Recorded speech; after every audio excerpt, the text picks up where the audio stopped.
Welcome to my review of the final act of Kaiser campaign, the incredible Doom Eternal campaign mod started in 2021. I reviewed part 2 back in December of that year, and part 3 has just now been finished. Kaiser, where the hell have you been, man? So, I said I'm done with Doom Eternal, and I am. I'm not doing analysis videos anymore, but I did say I'd come back for big things like a community mod or something, and this definitely counts. I've been waiting to play this. I gotta finish what I started. But, God, how do I even do these things? It's been so long. I'm going to approach this review on the assumption that you've already seen the first 2 parts. There's so much about this mod that needs to be explained. New enemy types and secrets, changes to Marauder and Spirit kill times. I'm not going over it again. I'm just starting Act 3, and if you're wondering what something is, I probably explained it in another video. We start on the ship, running around unlocking tokens with those wonderful, unskippable battery animations. Still can't believe they never changed that. And now that we're all powered up, we're going into Taras Nabad, the level with 30 seconds of swimming that sent people into an absolute frenzy when the game came out. Remember that? How embarrassing. Taras Nabad is a level that was also worked on by a modder named Salim, doing a lot of the custom hazards work, but Kaiser reworked a lot of the encounters. Okay, before we even have a moment to breathe, 2 Hell Knights are running at us. Good thing I already have a Blood Punch locked and loaded. Riot soldiers and shield guys wait for us in the hallway to slow down our entrance into this fantastical place, but they're no match for my remote detonation, and the Cacodemon Pain Elemental combo outside mean nothing to me, they die fast. A meat hook point floating in the sky guides us towards a hammer pickup. Oh, right, the hammer is a thing in this. Bang! Oh man, that feels good. Remember that the hammer is rebalanced to charge from weak points and blood punch kills. 4 charges required instead of 2. Use the hammer. Right away we see our beautiful Cyber Cacodemon, weak to blood punch, so we falter him and get in close. We get pushed around by a couple Arachnotrons, a Pinky, a Dread Knight, and a rebalanced Cursed Prowler spawns in. He's not so deadly anymore, but that spawn sound still sends chills down my spine. I guess I'm just traumatized by Day 1 Tag 2 balance. The staircase has an oppressive team of long-range artillery, 2 Mancubi, 2 Pain Elementals, and Gargoyles. That's a lot of projectile damage coming our way. We make it through, and opening the gate, we're greeted by the standard 2 Cacos, but also a Tyrant behind an energy wall. He steps out, and as we start to damage him, carcasses and riot soldiers spawn behind us. And that was my first death. Pretty cruel, I gotta say. You might think, oh, there was no Marauder here, so I guess we're safe to move on. But nope, we get locked in with a Marauder and a Screecher. I kill the Screecher immediately because I'm a fucking moron, and now I've got this crazy Marauder pushing my shit in. Well, aren't we off to a great start? And I know that sounds sarcastic, but I love this stuff. I love being presented with the unexpected.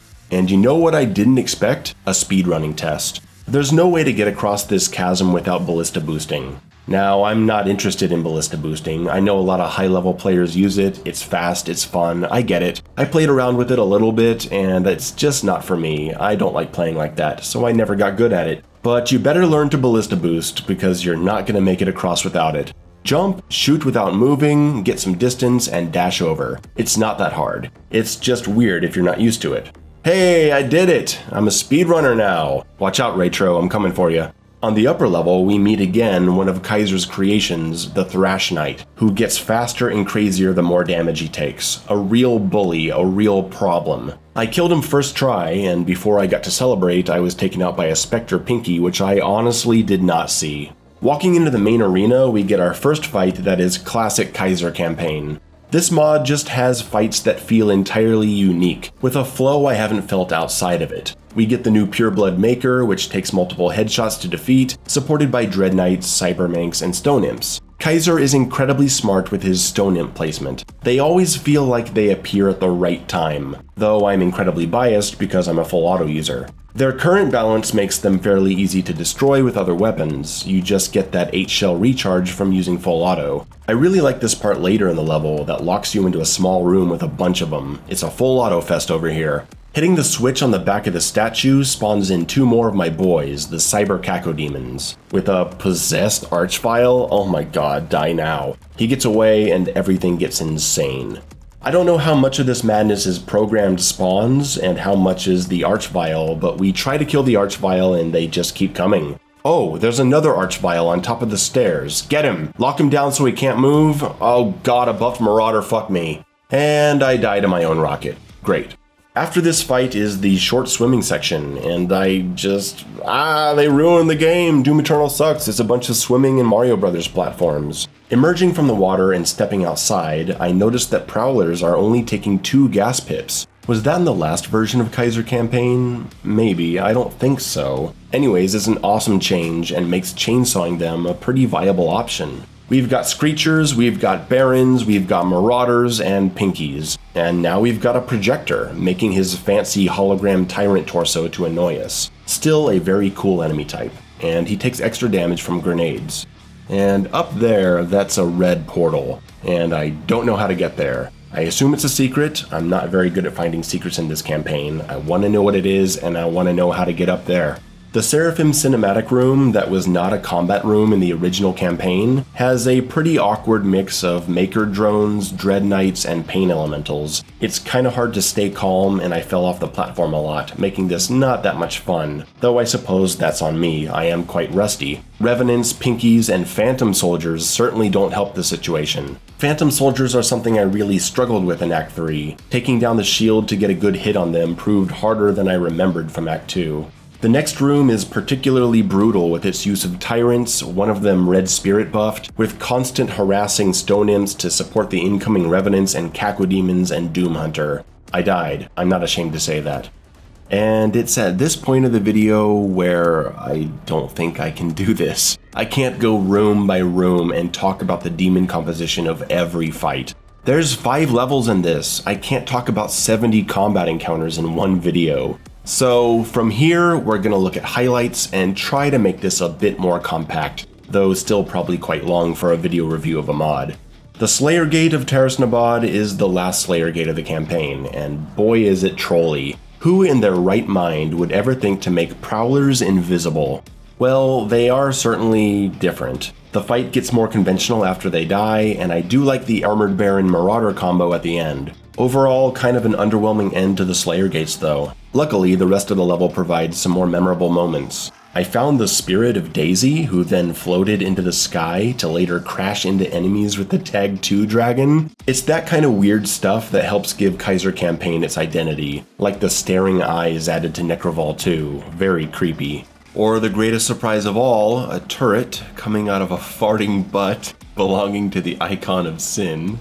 This fight with the red spirit-possessed Bloodmaker is quite nice, with the high-up harassing Revenants. I'm liking Kaiser's use of Revenants in this campaign, keeping them back, doing damage from afar, and his Bloodmaker use is also commendable. Several of my favorite moments include them, like this room where I'm locked in with 2, and I took out one after another real quick, and this part after a secret Necro trigger that spawns 2 at the entrance. I knew I couldn't take out the second one fast enough, so I locked her down with Microwave Beam, which gives you enough time to land a precision bolt shot in the stun state. I love that tech. Hardest fight of Terras Nabad probably has to go to the outside stairway fight. Something about this mix of carcasses, Dread Knights, cacodemons, and a Bloodmaker made it uniquely frustrating for me, in a good way. And the big square room got chaotic enough to make me use the BFG, which I try to never use. The Crucible Coin Room offers another fresh spin on things, with the target on the wall to disable deadly laser traps that pressure you during a claustrophobic combat encounter. I'd like to see more of this kind of thing, hazard-based combat, and deadly traps you can disable. Before getting into the end of the level, you'll be dealing with a room of possessed Pinkies, which absolutely destroyed me for a while, and then a fight with 2 Thrash Knights, which is the definition of hell.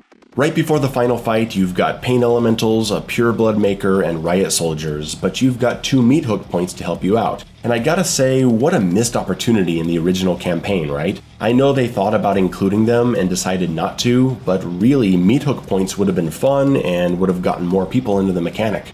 After the final fight of Terras Nabad, which is pretty satisfying, there's an optional fight put right in front of your face, and you gotta take it. Possessed Hell Knight, Mancubi, and packs of Marauder dogs. Everyone's buffed, what more could you ask for? I was here for a while. If you beat this fight, you get the double frag upgrade. Wait a minute, don't I already have 2 frag grenades? Oh. This upgrade is amazing. Leaving Terrace Nabad, I thought, how is he going to top this? What more is in store for me? Well, you know, the next levels are great and all, but I don't know if they top what's already come before. Terrace Nabad just hits this high point, I think. It doesn't mean the next levels don't have some amazing highlights and points of creativity though, they definitely do. I like this starting fight in Necroval with a buffed Mancubus in the fog, followed by a Marauder supported by Stone Imps. Some really nice pressure and low visibility. Working our way outside, there's a crazy ambush in the hallways as everyone starts getting buffed by an Archvile who's outside. Gotta push through the chaos just to get to him. When he's gone, we get some kind of souped up Arachnotron that causes ethereal Arachnotrons to appear around him. Things are starting to get crazy. And this is because in the lore of the campaign, the Icon of Sin is so powerful that he's changing reality itself. So we're gonna be seeing some bizarre stuff. Remember the cage to get across the chasm to get to Calibus, where we just sit in a cage for a while? Well, now it's a platforming puzzle. I figured it was another Ballista Boost moment, and I tried that, but I failed repeatedly. So I looked around and found a way to hitch a ride on this thing. Is that the intended way to get across? I don't know, but it worked. And the Calibus fight is now intense. So intense that Kaiser put a power-up on either side of the lava pit. I've never been so grateful to pick up a God Mode orb. So we meet a new enemy in Act 3, the Super Zombie. Incredibly fast, surrounded by Argent energy. If they touch you just once, your health goes down to 5 HP. This is a pretty extreme enemy. Certainly wouldn't be appropriate for the original game, but in a mod like this, it can work if implemented sparingly. Luckily, it is. But not everyone is gonna like this guy, especially since they don't die as quickly as normal zombies. In Final Sin, you actually get stuck in purple goo against them, and that's gonna lead to some pretty cheap feeling deaths. Again, like I said, sparingly, it's okay. Any more than this and I'd start to dislike them. The final fight of Necroval is a big showdown as you'd expect, spicing things up with a Cursed Prowler and some Bloodmakers, but honestly this fight is pretty short. When it's over, the upstairs hazards and statue punching are completely skipped and you just go straight down into Necroval 2. Necroval 2 gets straight to business with Cacodemons, more far-off harassing revenants, and a possessed pain elemental. No thank you, get out of here please. Reality continues to break down as we see a Doom Hunter who's been squashed. Pretty silly. And we all know that Necroval 2 is basically just 3 big arenas, so why not fill them with 2 possessed Archviles to start, and apparently possessed everything else. Yeah, I'd say this is a justified BFG moment right here, goodbye. The possessed enemies just keep coming, a Tyrant, a Baron. Luckily we have meat hook points to help us deal with them, and stay off the ground away from those damn super zombies. Holy Sentinel Hammer, save me please. A couple Marauders coming in certainly doesn't make things any easier, especially not when I miss the spirit kill and he gets possessed, god damn it. Good fight though, one of my favorites in Act 3. The rest of the level keeps things pretty interesting by putting a bunch of harassment units on the spinning spike things, making it quite awkward to get up there, and the Rising Maker platform shows us this guy. Alright, I don't know what to make of him, but he dies just as well. We've also been seeing new drones that shoot slow red orbs at us. These guys drop hammer pickups, so target them when you need a life-saving hammer smash. I think this enemy is a fantastic addition and really complements all the hammer play and the balance of these fights. I enjoyed the last fight a lot. A possessed carcass causes appropriate trouble while dealing with revenants and tyrants. A pureblood maker and cursed prowler get the job done too. Really, these big open arenas can be hard to make interesting or even challenging for players that are really good with their movement. But Kaiser does a good job of keeping the pressure on. Wave 2 brings in Pain Elementals, a Cyber Caco, Doom Hunter, and Stone Imps, and that makes for a pretty fun time. Once Urdak starts, things are immediately weird. Oh god, no, it's a gladiator, and he's fucking possessed. And there's respawning Marauders coming at me too. This fight is ridiculous. I don't even know how much I like it. I mean, I do, but something about not being able to stagger the gladiator feels wrong. I like everything happening around him though. I'm kinda mixed on it, but I had fun.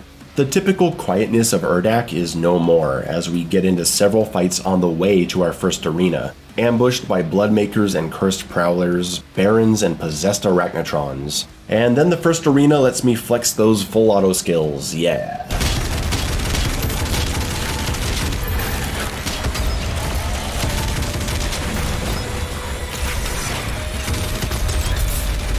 Highlights of Urdak include the platforming room that now has a bouncy floor so you can engage enemies that are higher up, the small room with 2 Thrash Knights, Mancubi, and a Doom Hunter, the fight with multiple Marauders, Screechers, turrets for harassment, and conveniently placed hammer pickups in the air for easy smashing, flying into this arena to get surprised by 4, count 'em 4, possessed pain elementals, my god. But it's a joke, 3 of them die immediately, but you still gotta fight the spirits that go into other enemies, so joke or not, it's a fight. BFG? Don't mind if I do.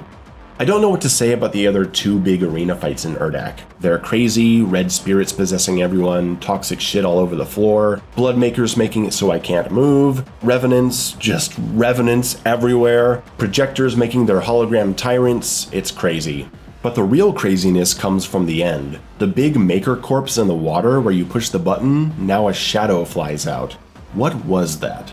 The Con Maker fight is still the same fight, but of course there's a bunch of possessed heavy units, and Sammer shows up to cause problems. Who do you think you are, Kaiser? Prote? Sammer isn't so bad though, he dies fast enough. I enjoyed the Con Maker fight. I've always liked this fight, with all the hazards and platforming, and Kaiser makes it suitably more intense. Killing Con Maker finally gives us that sweet, sweet double blood punch that I've taken for granted so much in the DLC and Master levels. Now we can really wreck shit.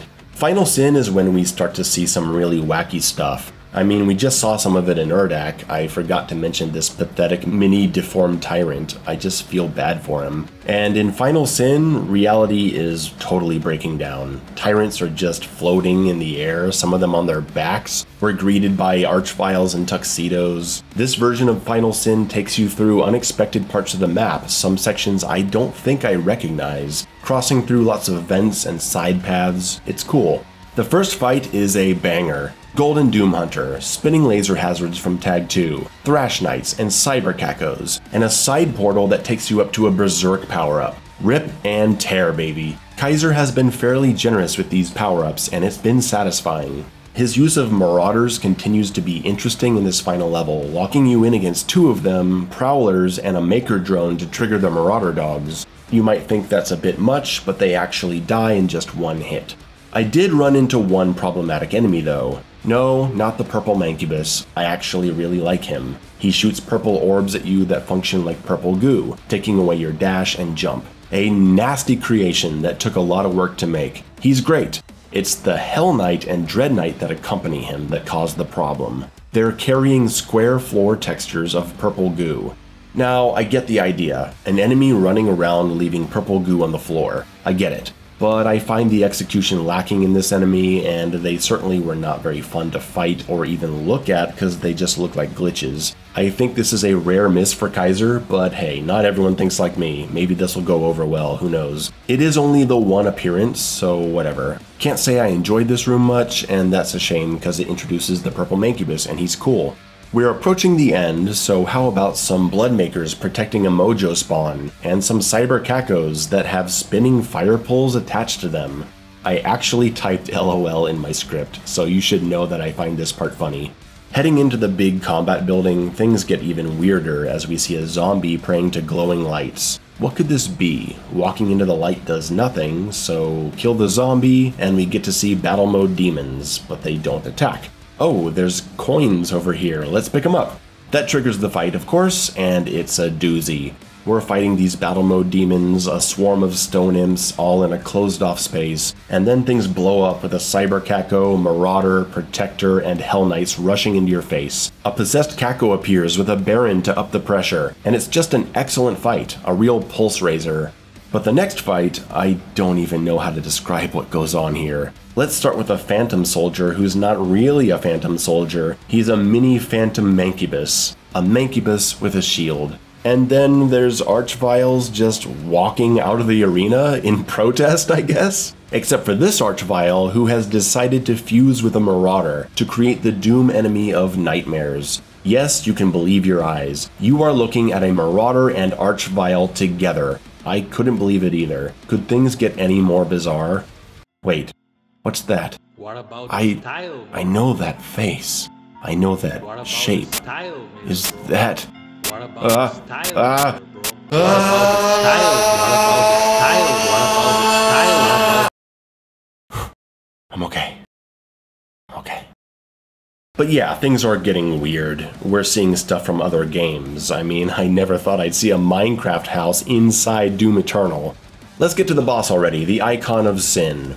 What can I say? It's ridiculous. The first phase, not so much. There are more of the bigger enemies for sure, but you can handle them. You've got hammer pickups, blood punch pickups, keep moving, you'll be fine, shoot the big guy. But phase 2 is a wild ride for sure. The Icon now has new attacks, like a storm of fireballs, or shooting a double pentagram at you. And the sheer number of heavies thrown at you is overwhelming. It was hard for me to focus on the boss while dealing with so many enemies, and that's exactly the feeling I was looking for. Something to recapture how I felt the first time I fought this boss almost 3 years ago. It's an adrenaline rush, a roller coaster. There's even arch files here to make things extra difficult. You've got the new Maker drones refilling your hammer, ethereal forms of demons from Tag 2, meat hook points. It's all here and it works. It's a great ending to a great campaign. I want to congratulate Kaiser on this incredible accomplishment. I know how much work he's put into it, finding whatever way he could to make this happen, no matter where he happened to be in life. From myself and from the entire Doom Eternal community, I want to say thank you for this.